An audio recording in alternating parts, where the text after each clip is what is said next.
ଭାରତର ସ୍ୱାଧୀନତା ସଂଗ୍ରାମରେ ଝାସ ଦେଇଥିବା ଅନ୍ୟତମ ମହିୟସୀ ମହିଳା ଉତ୍କଳ ଗୌରବ ମଧୁସୂଦନ ଦାସଙ୍କ ସୁପୁତ୍ରୀ ଶୈଳବାଳା ଦାସଙ୍କ ପ୍ରୟାସରେ ତତ୍କାଳୀନ ଭାରତର ନାରୀ ଶିକ୍ଷାର ପ୍ରସାର ପାଇଁ ମଧୁବାବୁଙ୍କ କଟକସ୍ଥିତ ଘରେ 1913 ମସିହାରେ ଆରମ୍ଭ ହୋଇଥିଲା ରାଜ୍ୟର ଏହି ପ୍ରଥମ ମହିଳା ମହାବିଦ୍ୟାଳୟ। ଜାତିର ପିତା ମହାତ୍ମା ଗାନ୍ଧୀ ନିଜର ଓଡ଼ିଶା ଆଗମନ କାଳରେ ଏଠାରେ ଅବସ୍ଥାନ କରିବାର ଗୌରବମୟ ଇତିହାସ ବି ଜଡ଼ିତ ହୋଇ ରହିଛି ଓଡ଼ିଶାର 110 ବର୍ଷର ଏହି ଐତିହାସିକ ଶିକ୍ଷାନୁଷ୍ଠାନ ସହିତ। ଆମ ରାଜ୍ୟର ଏହି ସର୍ବପୁରାତନ ମହିଳା ମହାବିଦ୍ୟାଳୟ ଶିକ୍ଷାଦାନରେ ନିଜର ଉତ୍କର୍ଷ ବଜାୟ ରଖିଛି। 3500 ଛାତ୍ରୀ ଏବେ ଅଧ୍ୟୟନରତ ଏହି ସ୍ୱୟଂଶାସିତ ମହାବିଦ୍ୟାଳୟରେ କଳା ବିଜ୍ଞାନ ଓ ବାଣିଜ୍ୟ ବିଭାଗରେ ଯୁକ୍ତ 2ରୁ ସ୍ନାତକୋତ୍ତର ପର୍ଯ୍ୟନ୍ତ ପାଠ୍ୟକ୍ରମ ସହିତ vocational, self financing, BEd, computer science, ITM ଭଳି ପାଠ୍ୟକ୍ରମ ଏବେ ଏହି ଅନୁଷ୍ଠାନରେ ଉପଲବ୍ଧ।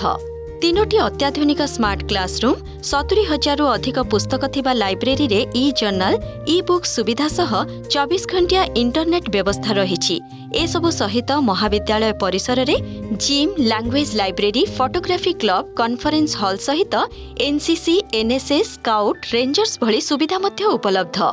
ରାଜ୍ୟର କୋଣ ଅନୁକୋଣରେ ଛାତ୍ରଛାତ୍ରୀମାନଙ୍କୁ ଗୁଣାତ୍ମକ ଶିକ୍ଷା ଯୋଗାଇ ଦେବା ପାଇଁ ନିରନ୍ତର ଉଦ୍ୟମରତ ଆମ ସରକାର ଏହି ସ୍ୱୟଂଶାସିତ ମହାବିଦ୍ୟାଳୟ ପାଇଁ 9,54,00,000 ଟଙ୍କା ବ୍ୟୟରେ 400 ବେଡ୍ ବିଶିଷ୍ଟ ଅତ୍ୟାଧୁନିକ ଛାତ୍ରୀ ନିବାସ ମଞ୍ଜୁର କରିଥିଲେ, ଯାହା ଆଜି ମାନ୍ୟବର ମୁଖ୍ୟମନ୍ତ୍ରୀଙ୍କ କରକମଳରେ ଉଦ୍ଘାଟିତ ହେଉଛି।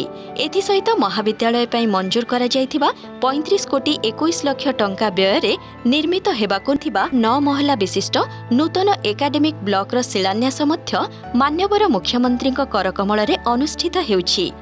ଓଡ଼ିଶାର ମାନ୍ୟବର ମୁଖ୍ୟମନ୍ତ୍ରୀ ନବୀନ ପଟ୍ଟନାୟକଙ୍କର ଶିକ୍ଷା କ୍ଷେତ୍ରରେ ବିକାଶ ପ୍ରତି ରହିଥିବା ପ୍ରତିବଦ୍ଧତା ସହିତ 5T ମାଧ୍ୟମରେ ଶିକ୍ଷାଦାନ, ଶିକ୍ଷା ଗ୍ରହଣ ବାତାବରଣରେ ପରବର୍ତ୍ତୀ ପର୍ଯ୍ୟାୟର ରୂପାନ୍ତରଣ ଆଣିବା ପାଇଁ ଜାରି ରହିଥିବା ନିରନ୍ତର ଉଦ୍ୟମର ଫଳସ୍ୱରୂପ ଦିନେ ନାରୀ ଶିକ୍ଷାର ପ୍ରସାର ପାଇଁ ପ୍ରତିବଦ୍ଧତା ନେଇ ଆରମ୍ଭ ହୋଇଥିବା ଏହି ଐତିହାସିକ ଅନୁଷ୍ଠାନ ଆଜି ନିଜର ଅଗଣିତ ସଫଳ ଛାତ୍ରୀଙ୍କ ମାଧ୍ୟମରେ କହି ଚାଲିଛି ଏକ ସଫଳ ନେତୃତ୍ୱର ପରାକାଷ୍ଠାରେ ଗଢ଼ି ଉଠୁଥିବା ଏକ ସଶକ୍ତ, ସମୃଦ୍ଧ, ସ୍ୱାଭିମାନୀ ନୂଆ ଓଡ଼ିଶାର କଥା।